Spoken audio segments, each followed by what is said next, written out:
This is Somewhere in the Skies with Ryan Sprague.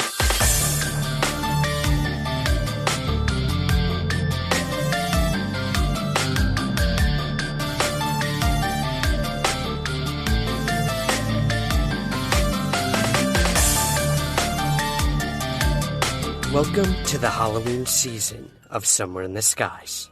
I'm your host, Ryan Sprague, and for the rest of the month of October, we're going to be taking a little break from searching somewhere in the skies, and we're going to be looking at the mysteries that haunt us somewhere on the ground. From ghosts to monsters to true crimes and urban legends, it's going to be a spooky, tragic, fun, and possibly even terrifying journey as we count down the days until Halloween. You'll hear from listeners at the beginning of every episode about their own personal interactions with the unexplained, the weird, and the creatures that lurk in the darkest corners of our world and our minds.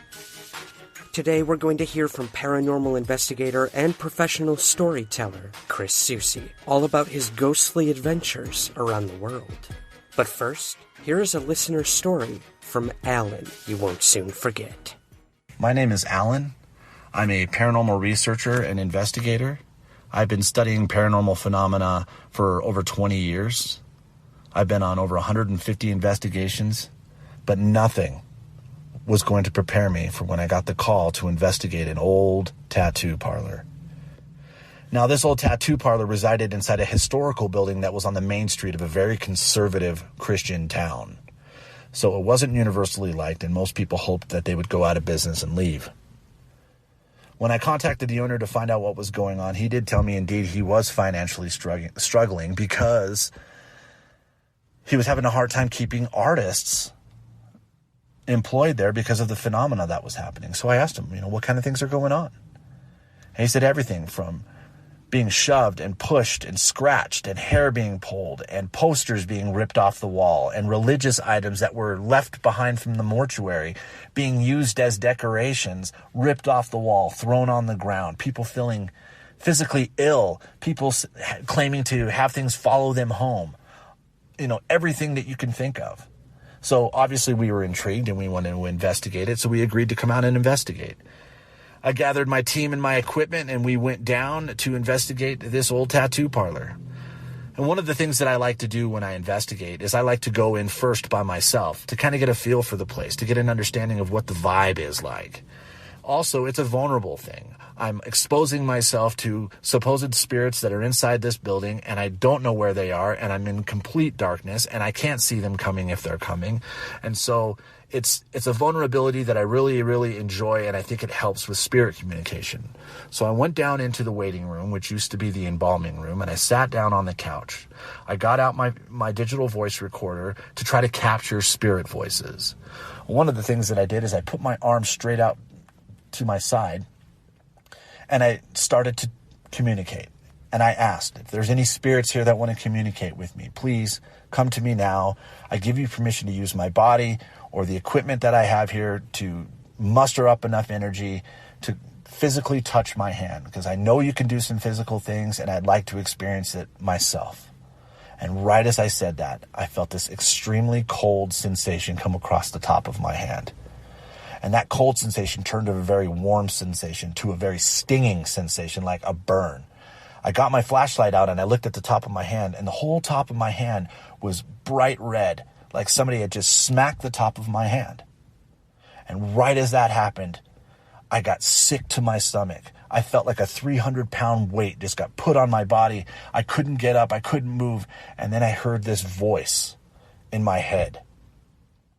And it said, "Get out.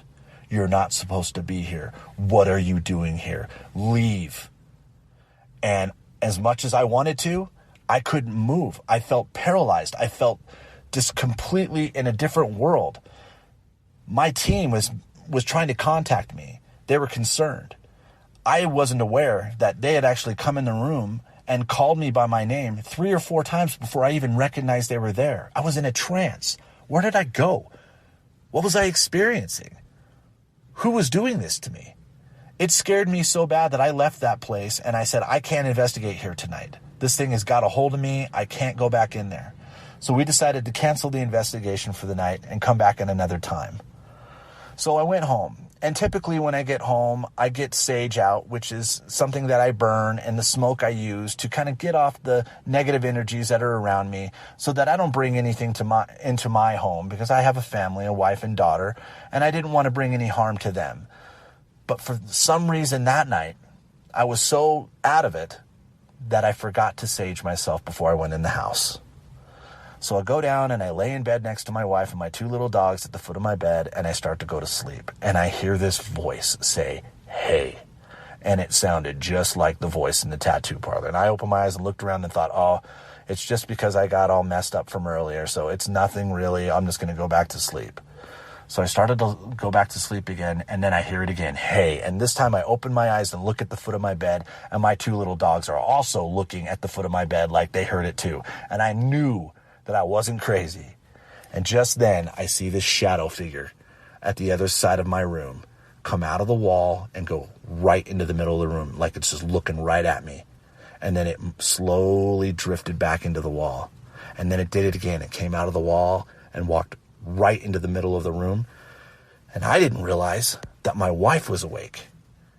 And she whispers to me, "What in the hell is that?" And I said, "I don't know." And it just kind of disappeared.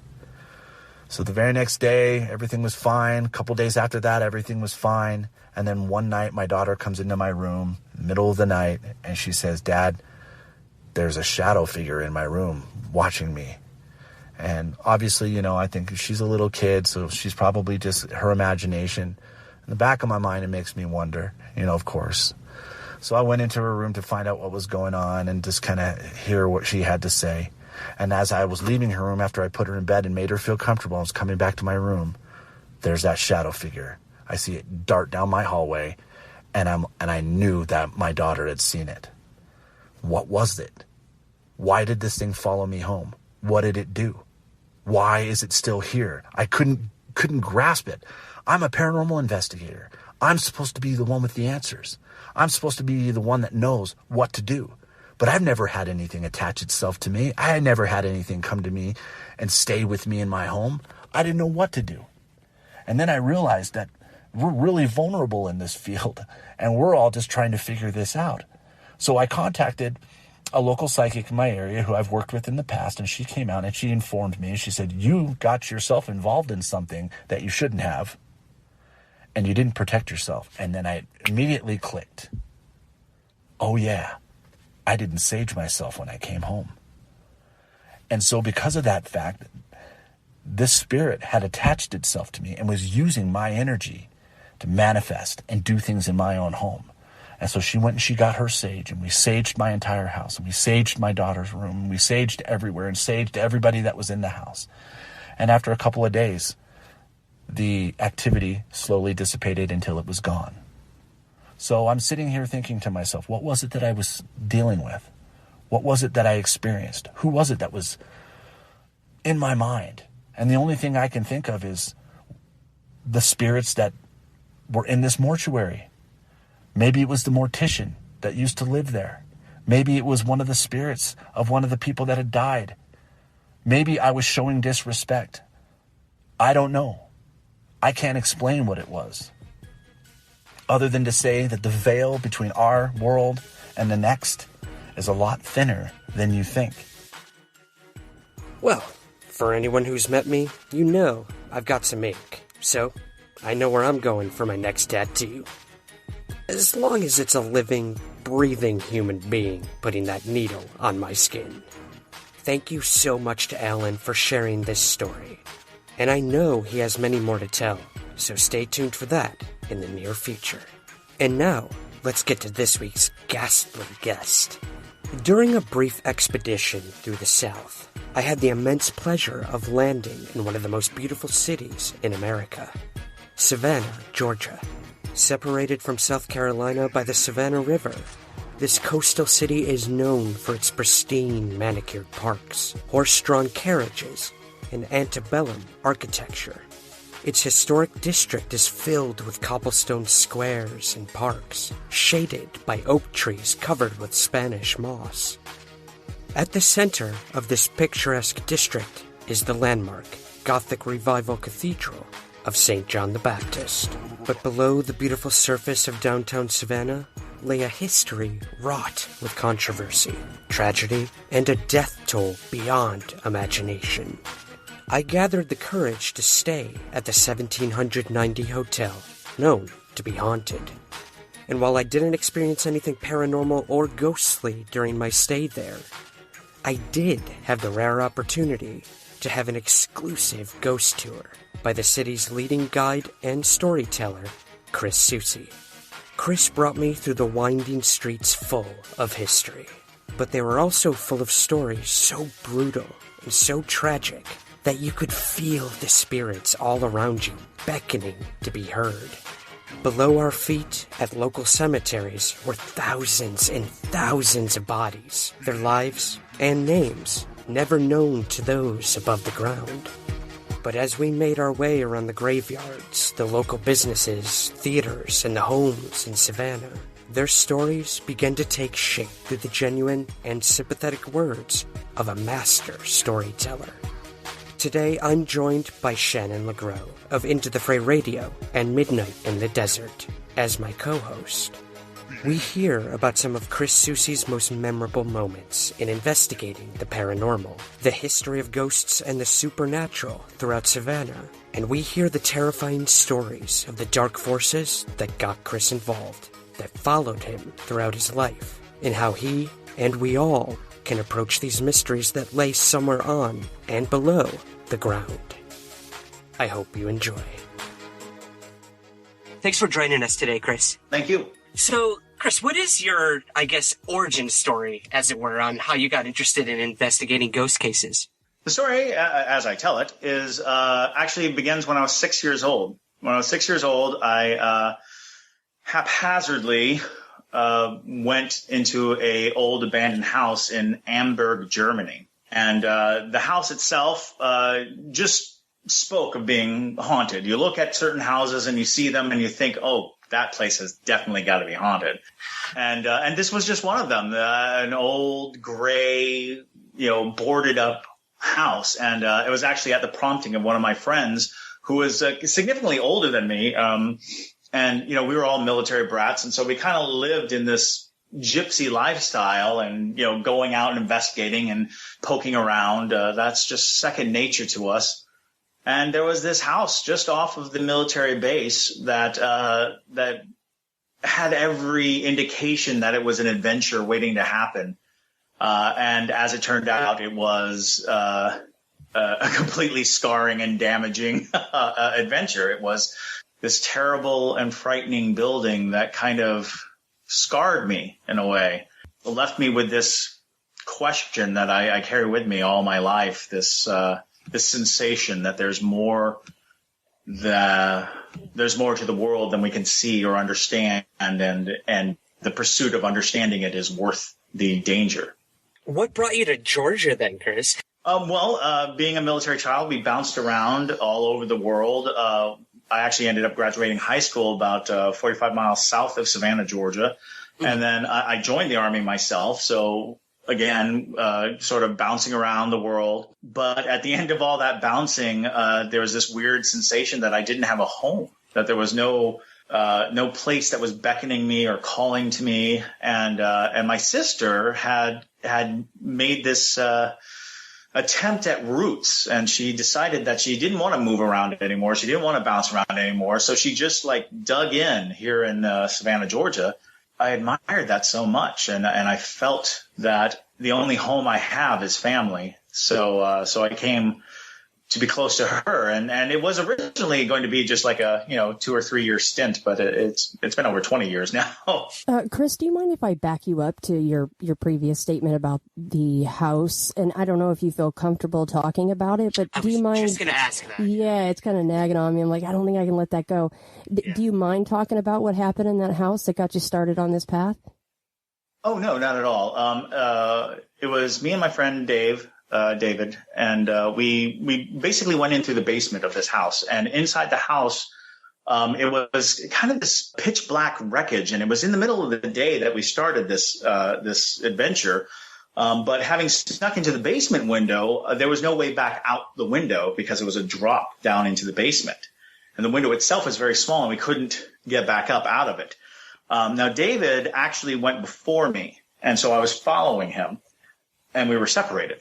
And I spent all this time in the house alone trying to find him, and going floor by floor through this darkened and very atmospheric house. I felt all this dread, this dread that was indescribable.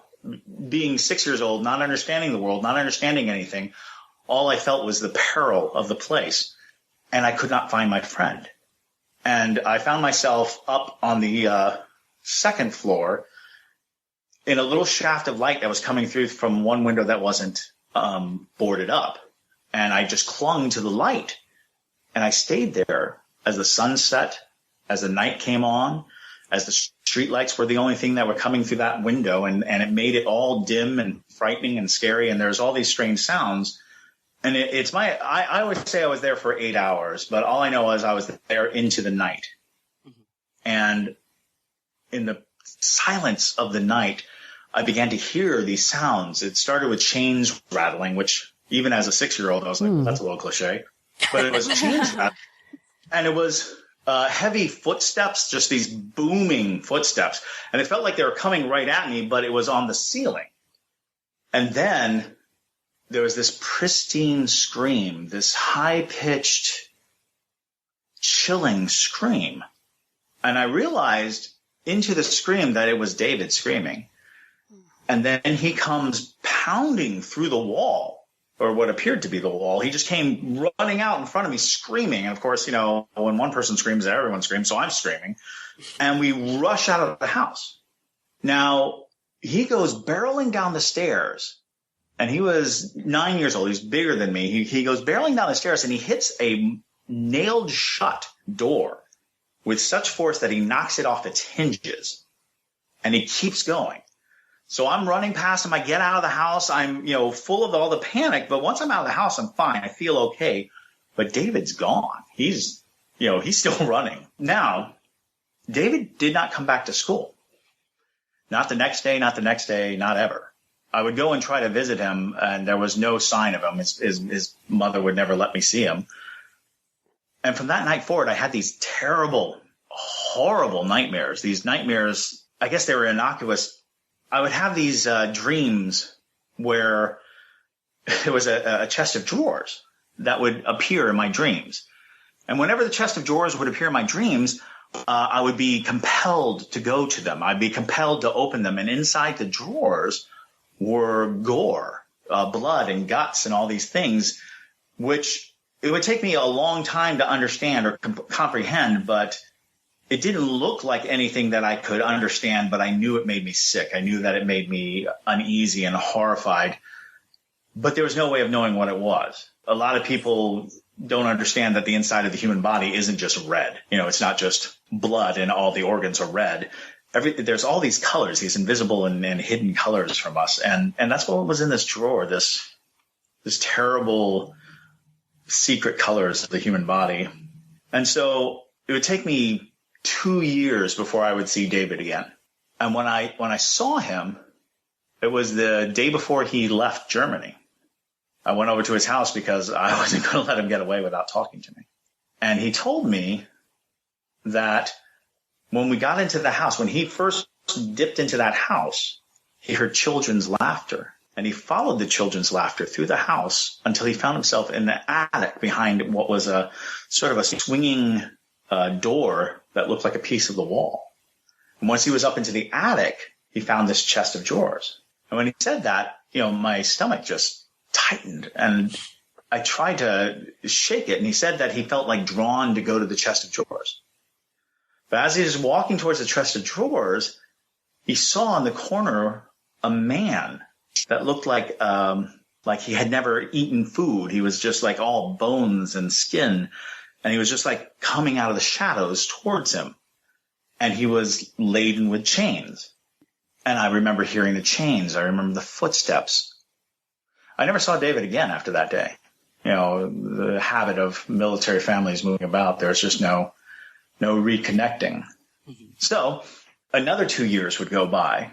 The nightmares still plaguing me almost every night. I was a very young insomniac.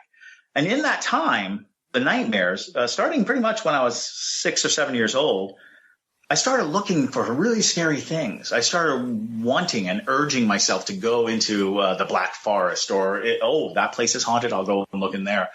It's funny because I don't think kids could do that today, but in the 70s, when you're a kid, it was all, I don't know, Huck Finn and Tom Sawyer adventures. You just leave in the morning and be back before the lights go down. So I poked around anywhere that there was a haunting. And it took me years to understand that what I was trying to do was I was trying to find something that scared me more than that house. I was trying to cure myself of my nightmares by giving me new nightmares, finding monsters to fight my monsters. And would you go back to that house now if you had the chance? 3 years ago, just 3 years ago, we went back to Amber for the first time.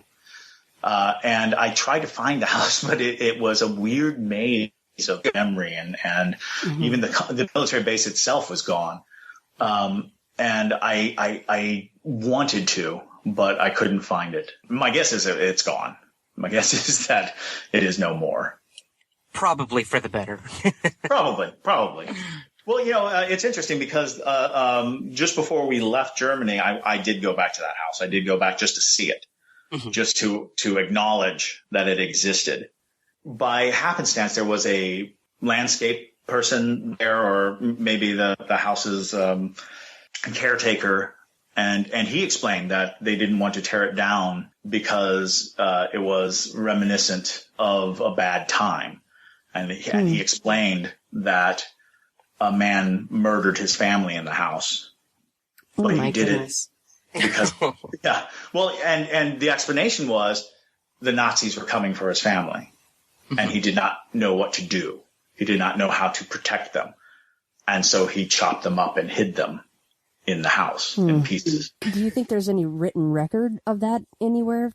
Darren? I doubt it. I honestly do. I mean, I've casually looked for it. I've casually tried to find it. But in essence, most stories come down to what people say and talk about, because for all I know, that's just some crazy guy who, wanted to scare a little kid on the sidewalk. Right. Oh, we can definitely relate with that, Chris. I mean, with these topics, we always find that really all we have to rely on is witness testimony. So we're with you on that, brother. I have definitely, done I'll find the newspaper article, I'll find this. And like in the business of telling ghost stories, it's always handy to have that. And in many cases, that's what makes a ghost story tellable is, and I have this, this little bit of information. I have this little thing. But in essence, most ghost stories are not that convenient.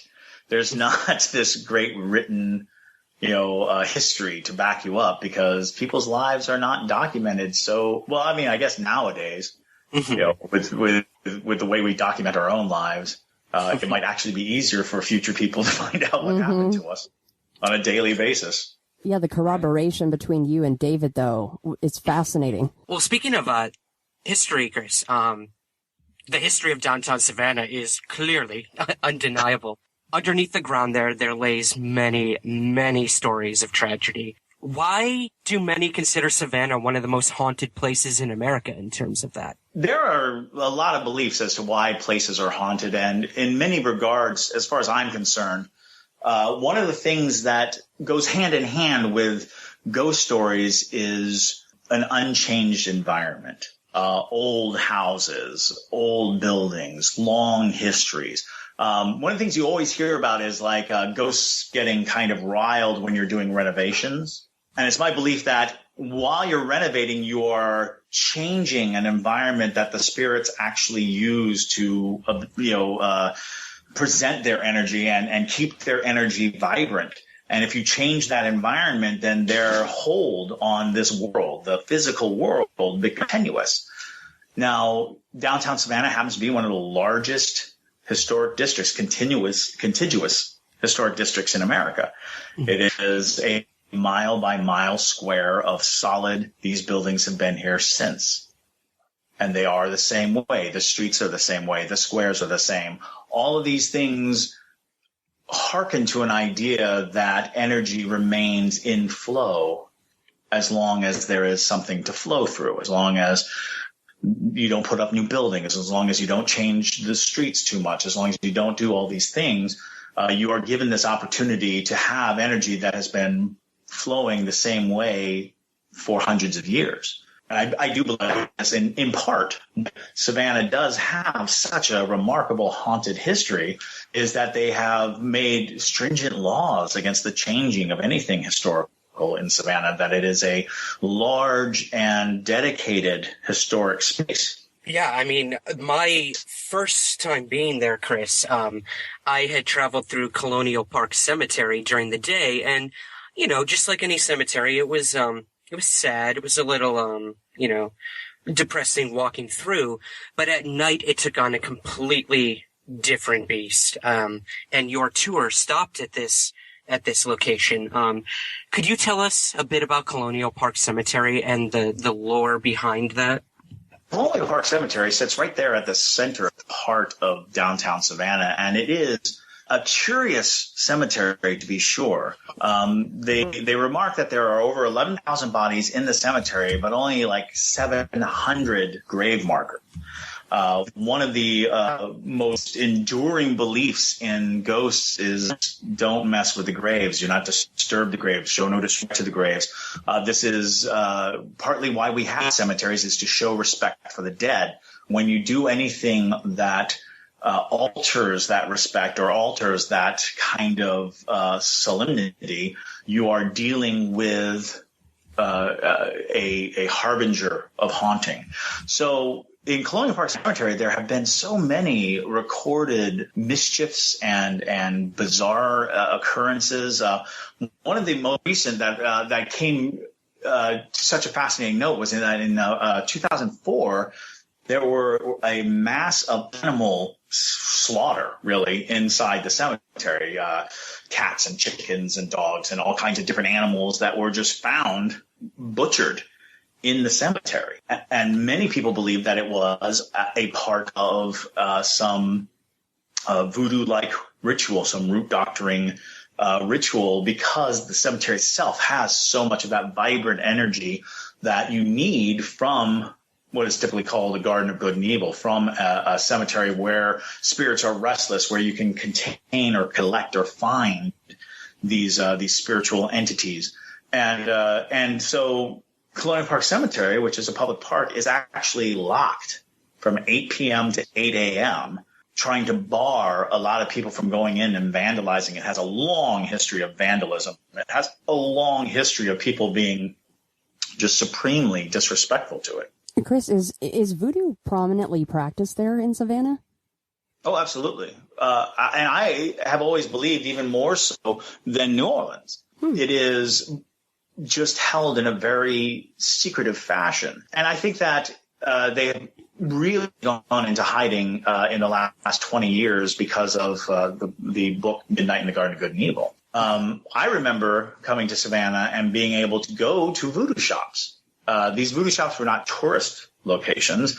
They were shops for the faithful. There were shops for the people who practice this faith. And it is a faith and a religion. And therefore, it was interesting to see that there was an openness about voodoo practice here in Savannah, but it was not touted. It was not celebrated. It was not sold. So when people started coming on the stories of Minerva, the voodoo witch, and all these stories that were coming around, they kind of closed shop because they didn't want this tourist dollar. They didn't want people to just come rooting through their stores and taking their faith and turning it into, kitsch. So a lot of the voodoo practitioners of Savannah kind of packed up and went just across the bridge into South Carolina, and there's a settlement in South Carolina, but a lot of those practitioners have to come into Savannah to do their work. Piggybacking off of the whole witch aspect, Chris, you mentioned on our tour about another location known as the Witch's Graveyard, which is just south of Savannah. Could you tell us a little about that? The Witch's Graveyard was probably what I would consider to be my first legitimate investigation. The Witch's Graveyard is in Allenhurst, Georgia. and it's about 45 miles south of Savannah. And I was in high school in Hinesville, Georgia. And as you can imagine, Hinesville is not the most happening place in the world. Mm-hmm. So you have to find ways to entertain yourself or get up to mischief. And the Witch's Graveyard was this peculiar, totally word-of-mouth ghost story. And it was introduced to me. I was having a party at my house, and my sister, who was in college at the time, comes bursting into the house, and she's white as a sheet. She's, all panicked. Because she's just had this very peculiar experience, and she, exclaims that she had just been to the Witch's Graveyard. And so we were like, whoa, that's so much better than a Hinesville party. What are you talking about? So the story, as she told me, was there's this graveyard down a maze of dirt roads in Allenhurst, Georgia, where these three women were actually tried, hanged, and then their bodies burned in the late 1800s, which is far past any time that witch trials or anything like that on. Their bodies were then put into boxes, buried into the ground, and then they wrapped a cage around them. The cage actually comes out of the ground and is sealed outside of the ground. The tombstones are facing away from the bodies to show that they died not in good standing. And so there's all this interesting things. But these three cages, side by side, out of one cage, a tree grew, and it broke open the cage. In the second cage, a thorn bush broke through the cage. And in the third, nothing grew. It was just sand. And so she says, if you go there at midnight on a full moon, you go to the thorn bush, and you're supposed to hear or see the witches around the graveyard, around the graves. And so we were like, oh my God, we gotta go. Come on, let's go. And so we had 12 people with us, and we all went driving in a caravan out to the witches' graveyard. And it was in the dead of night, in the middle of the night. And I'll never forget it because it was the first time I ever heard the wind howl. I'd heard the phrase "and the wind howled," but when we got out of the car, it sounded like a train in the distance was coming at us. The sound was just resonating through the woods, and we're like, are we close to train tracks? And I don't know.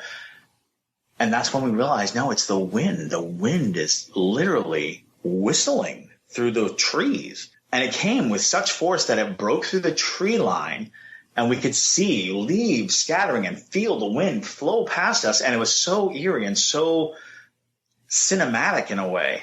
And this was before we even set foot in that cemetery. Now, we were armed with, flashlights and baseball bats, and we had no real concept of what we were in for. It had old iron gates that made that horrible screeching sound in the middle of the night, and we're walking in, and I get I'm thinking I'm 10 feet in, and my friend Daphne is screaming. She is screaming bloody murder. And now there are 12 of us, so we're all screaming because, one person can't scream without everyone screaming. Of course. So we rushed to her. We're shining lights on her, and she has sunk into the ground. Her leg had gone completely into the ground, all the way to the hip in a cemetery. And, I mean, it was horrifying. It was, that's super nightmare scenario. So we pull her out, and we shine our lights, and there are these holes. These very suspicious holes all over, some of them leading directly into or out of graves. And it's like, okay, this is already one of the worst things I've seen.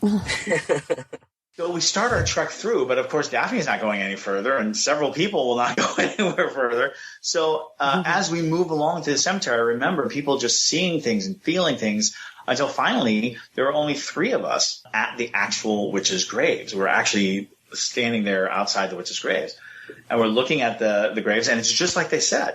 A tree broke out of one, a thorn bush broke out of another, and then just plain sand in the third. Now, when we shined our lights on all of the tombstones that were in the same line or the same row as the empty grave, all the tombstones had fallen over. And it was this incredibly atmospheric, incredibly frightening sensation of being in that cemetery, this stillness down the canopy of, oaks with Spanish moss. It felt like we were in a cave spelunking. And as we stood there in front of these graves, we heard the violent whispering of a woman right in front of us, right where the thorn bush was. And so I turned to my sister and I was like, run! To which she just started screaming bloody murder. And so we all screamed and we all ran. But what was fascinating about it was everybody had different experiences in the cemetery. When we sat and we talked, because we were up all night until the sun came up, everybody told a different sensation, a different feeling that they had, things that they saw, things that they heard. So the cemetery became kind of this hotspot for us, this place that we would return to time and time again, just to test our wits and see how well we could keep it together. And it's where I learned more than anything that you don't need to rely on equipment. You don't need to rely on this concept that there's some kind of scientific chasing of ghosts. To me, that is kind of folly in a way. These are all questions of faith, and you can't quantify it, nor can you capture it. You have to go with what you feel and what you sense and trust it.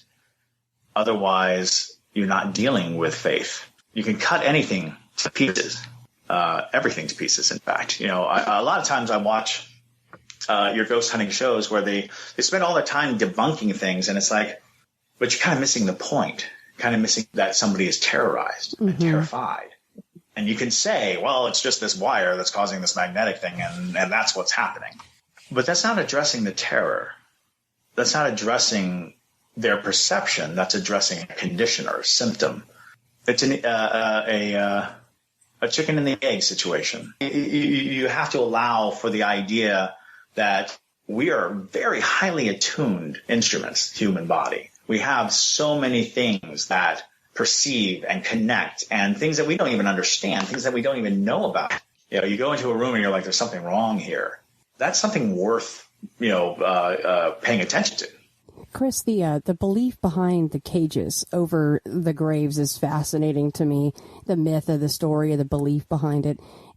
The belief was obviously that as long as the cage itself was intact, whole, that the witch's bad spirit or her ghost could not come out, but the puncturing of the cage, even partially with the bushes and the tree, then they could escape. Was that the thinking behind that? That's basically the conceit. The idea is that by closing the cage, the spirits could not wreak havoc.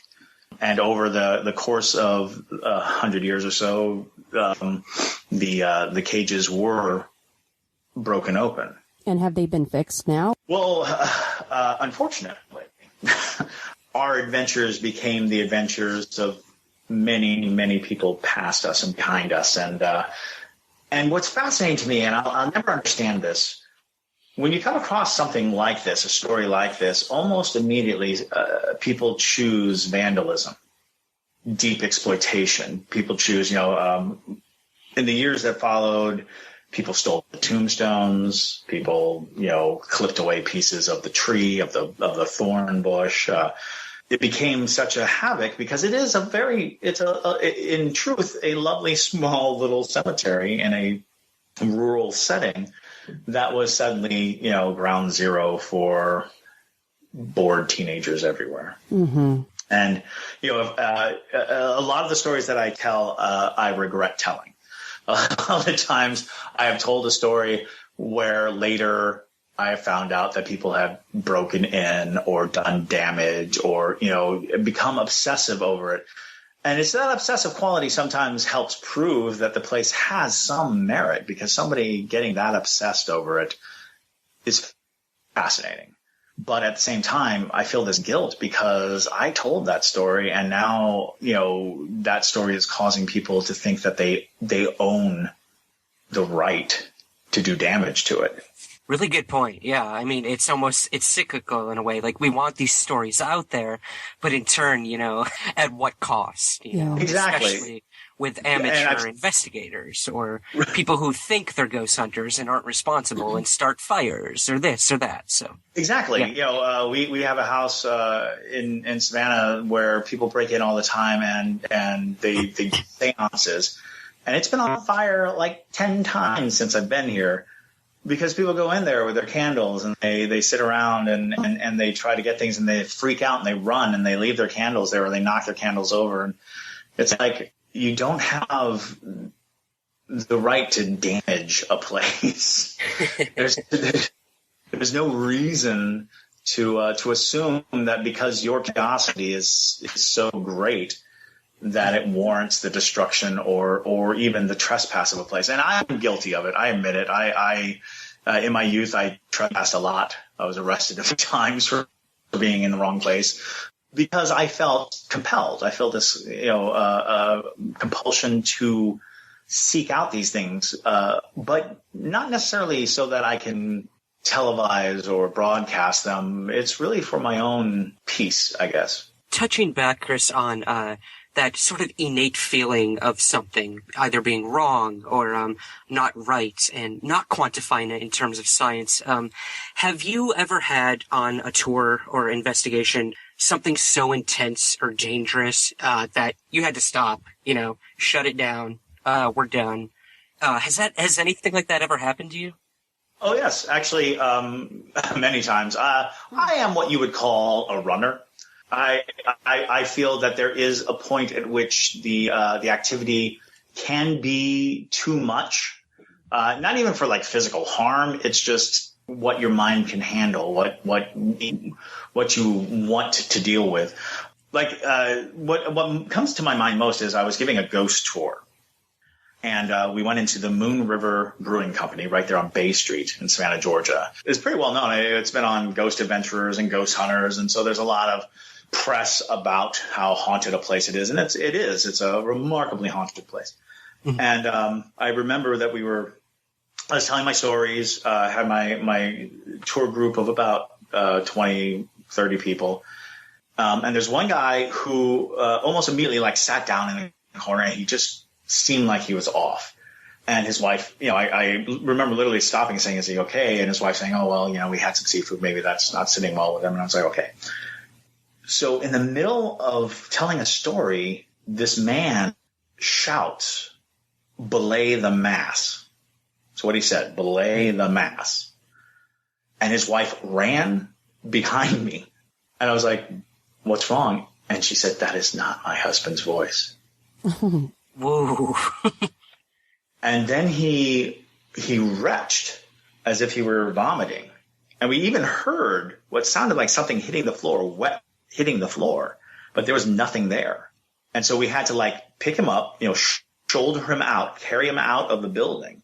And when we got outside, we kind of walked around the corner and he started to get his wits about him. And he was literally like, "What happened? I don't remember. How do we get out here?" And I was pretty much like, "Okay, ladies and gentlemen, that's the end of the tour." Oh my gosh. Home. Yeah. And he had no recollection of anything. He remembers going into Moon River, but he doesn't remember anything of the activities, the stories, or certainly saying "Belay the mass." Wow. Yeah, Makes me want to stop drinking. Yeah. All right, maybe not quite that much right now. I'm just kidding. No. Chris, you've already shared an incredible story from Germany. That one's going to be on my mind for a couple of weeks. Do you have any other interesting or creepy stories from the road or from another country that you can share? Absolutely.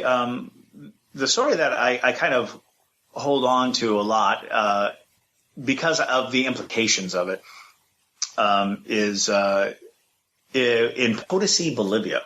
While I was in the Army, we were stationed in La Paz, Bolivia, and we had to evacuate up into Potosi. And Potosi is way up in the mountains. It's way up into the Andes Mountains. And as we were moving from the city of Potosi to our camp, which was actually an old silver camp, we had to make passage through this narrow canyon. Narrow canyon was guarded at both ends. There was an arm that stretched over the road, and there was this machine gun army official at each end. And so going in, we're like, what is this? So we're asking our guide, the guy driving, we're like, what's going on? Why is this? And he's like, oh, it's, Tio's Canyon. No one can go through it at night. It's illegal to pass through at night. And it's like, oh, okay. So as we're driving along, the tops of the canyon on both sides were covered in a low white fence. But the white fence was peculiar. It looked strange. It was oddly made. And it took us a while to realize that it was actually those crosses that you see on the sides of the road when there's been an auto accident. They were lining the top of the canyon so thickly that they just looked like a short white wall. So again, to our guide, we're like, excuse me, what is that? What are those things? And it was like, oh, each cross represents a person who has died in the canyon. But when you're looking, it's imperceptible. Thousands upon thousands, hundreds of thousands upon hundreds of thousands as you're going through the canyon, because it is, several miles of canyon. And so we're like, what happened to them? And he answers, El Tío kills them. Now, Tío means uncle. And so it's Uncle's Canyon. And we're like, well, that's really weird. So we're pulling around a corner of the canyon. And on this wall of the canyon, there is painted a 30-foot tall portrait of the devil. Oh, my God. Goat-headed, goat-legged, human torsoed devil. You're looking at it, you're like, what the hell is that? And you ask it, you're like, why is that? The devil is your uncle? And he said, no, we don't call him that. And so we come out the other end. Coming out the other end, armed guard there too, and we go up to our campsite, and it plagues us what we have seen. There is no way we're not going to go back to Devil's Canyon, as we called it from then on, Devil's Canyon. So me and a group of friends, we decided to hike down and take a closer look. Now, I'll go ahead and say that measuring time on foot versus in a vehicle, I'm not great at. So it took us much longer to get to Devil's Canyon. The guard there agreed to let us in, knowing that we would come right back to that guard post. We weren't trying to walk the whole length. And so finally I was like, okay, don't worry about it. We're just going to go to the painting. We'd like to look at the painting up close. So as we get there, we're walking, and the sun is moving extraordinarily fast. And we're realizing we are hedging our bets getting into this canyon. We need to get out. So the sun is setting, casting a shadow in the canyon. So inside the canyon, it's already kind of dark. So we start running back. Now, we're running back at such a pace, but still time was going so fast. The sun had set. The stars were showing. The night was full on, and we're running. And we're running back towards the guard post. We see the guard post, and we're trying to get to the guard post. And the guard comes out with his weapon up. And we're screaming, Americans, no, wait, it's us. And he begins to fire. But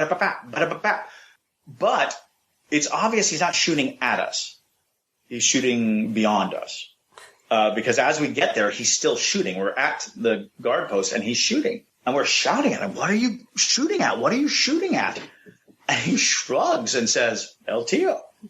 So we turn and look, and just past the halo of the light from the guard tower, just past into the darkness, there is a mass moving in the shadows. And it is massive. It's huge. And we can't make it out. It looks like a ox or something.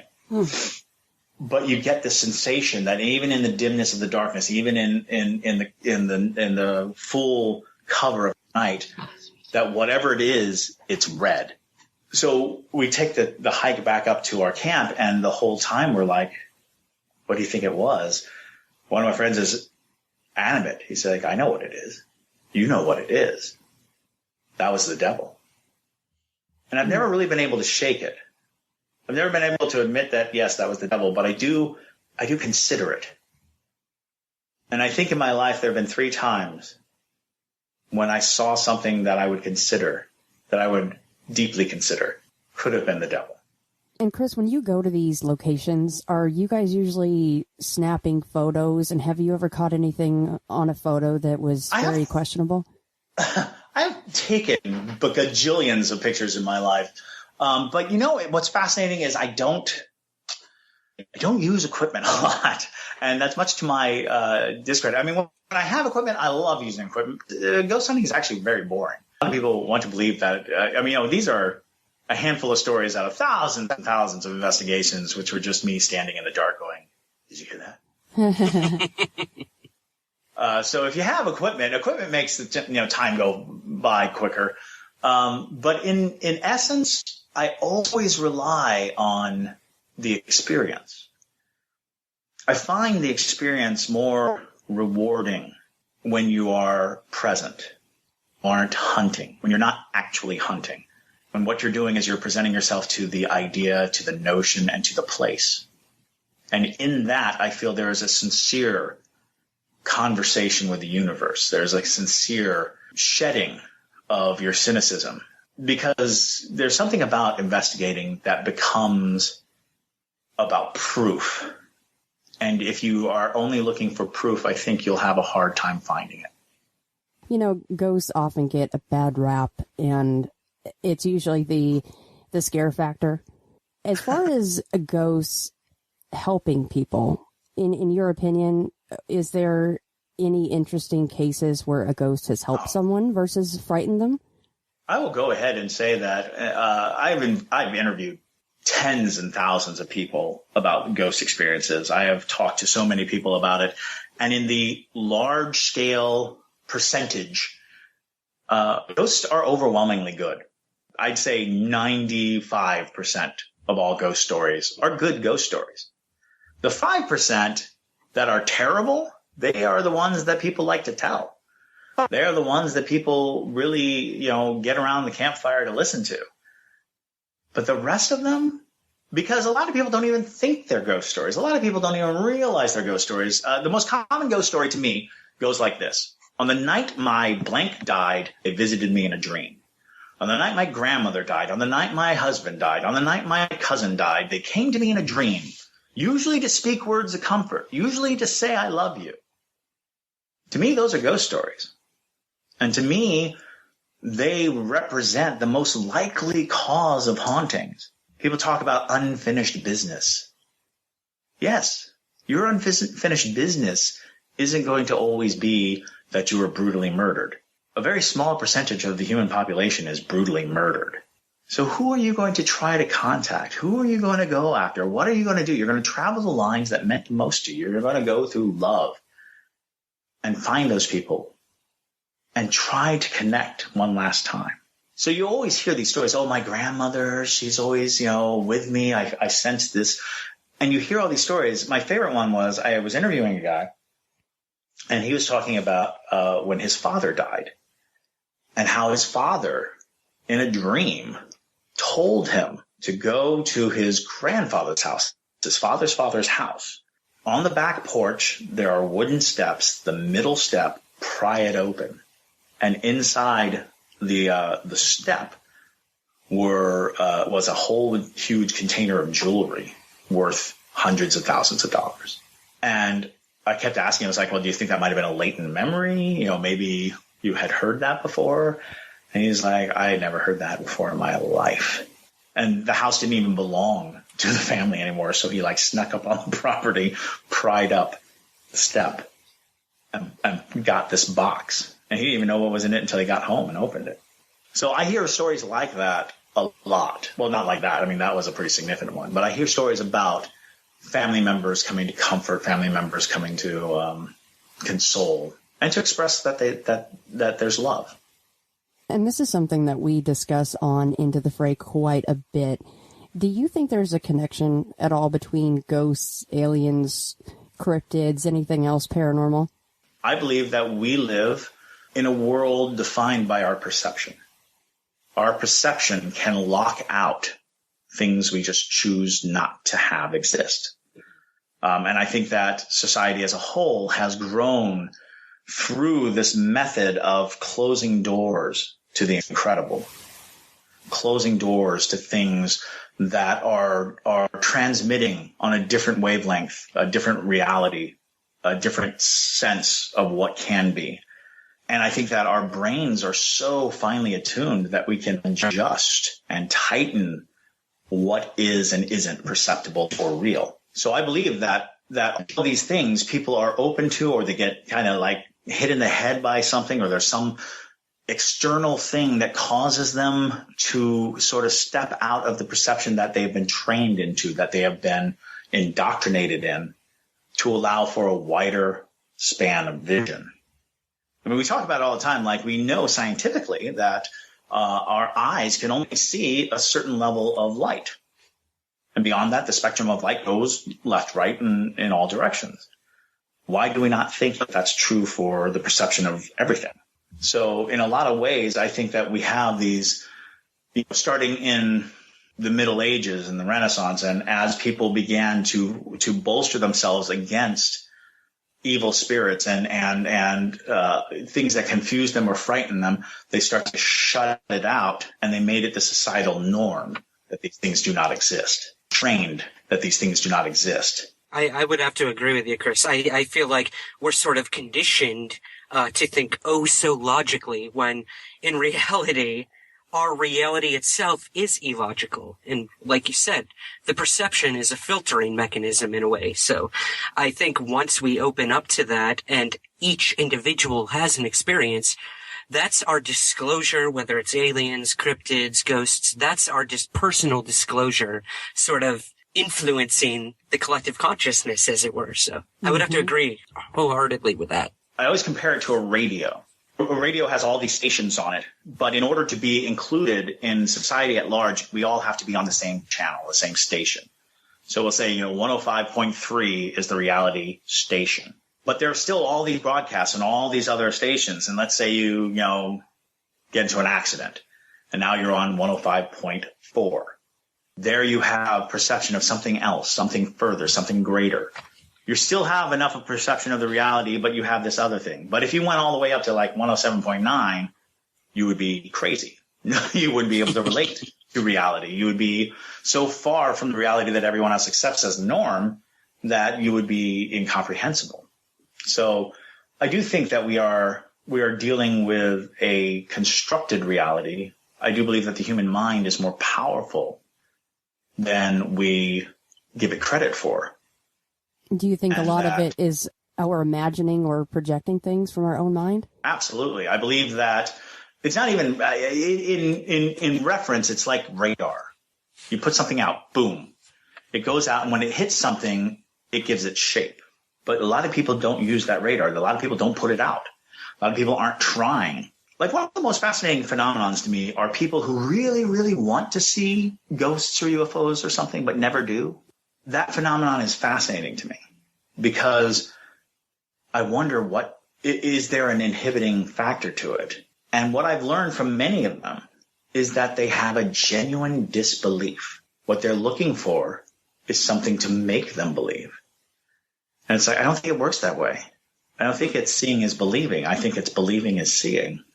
Chris, what are your thoughts on poltergeist activity tied to maybe a young woman going through puberty? I've heard that attributed many a times.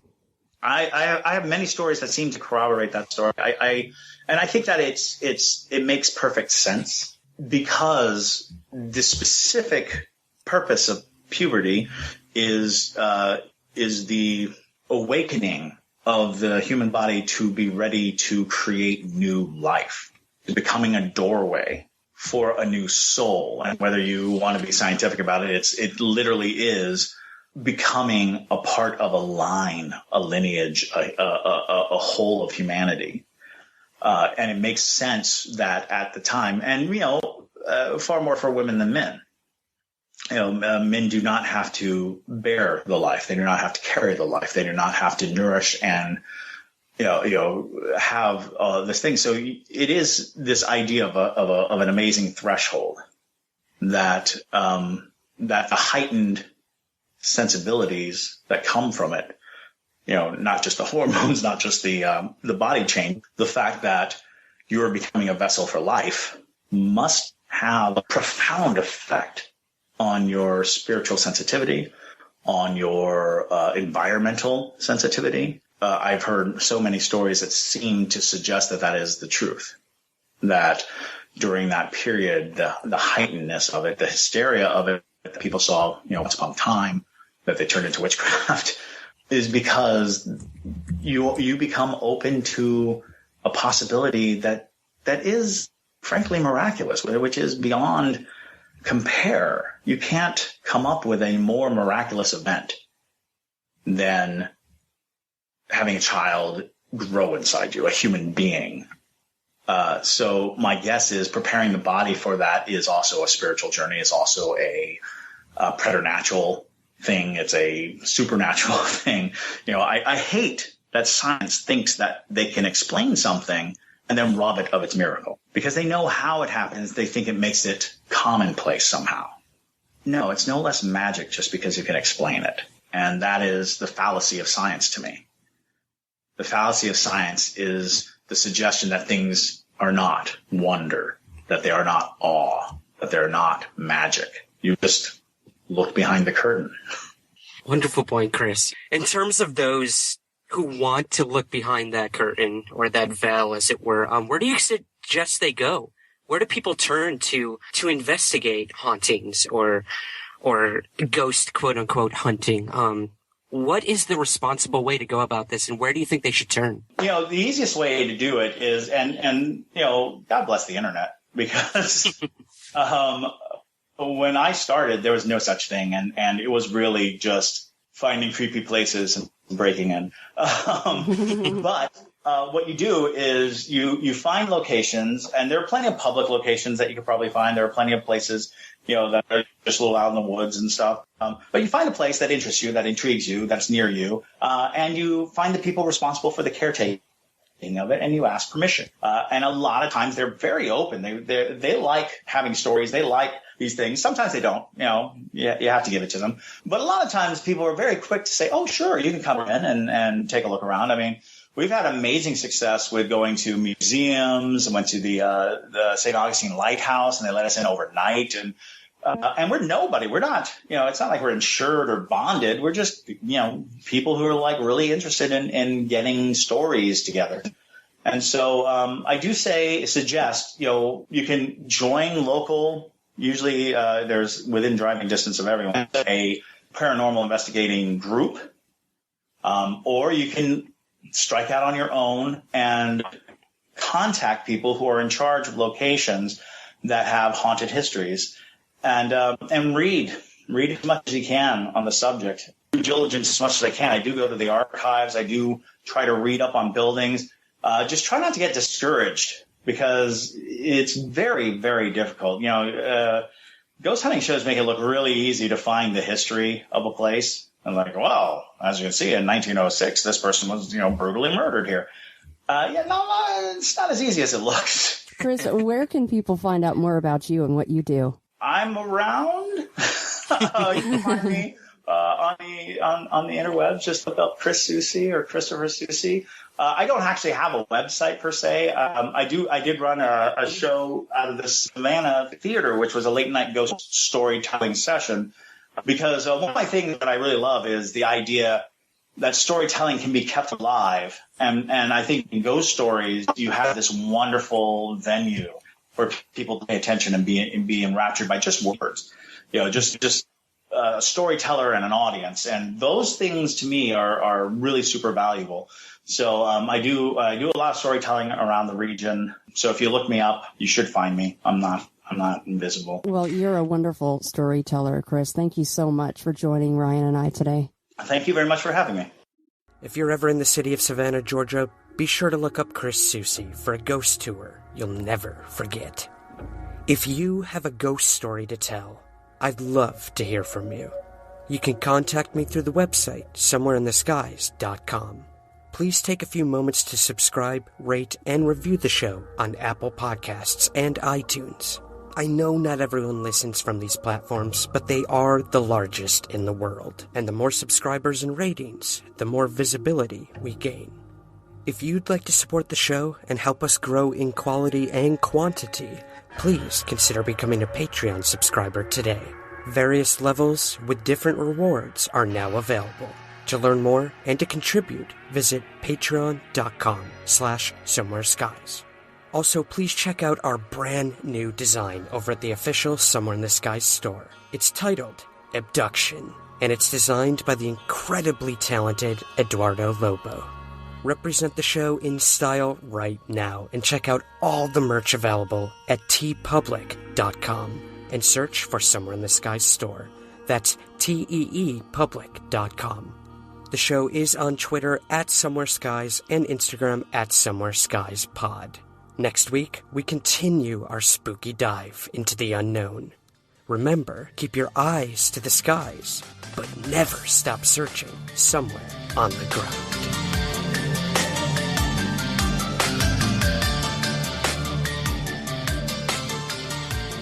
The Somewhere in the Skies podcast is part of the LIONSGATE Sound Network.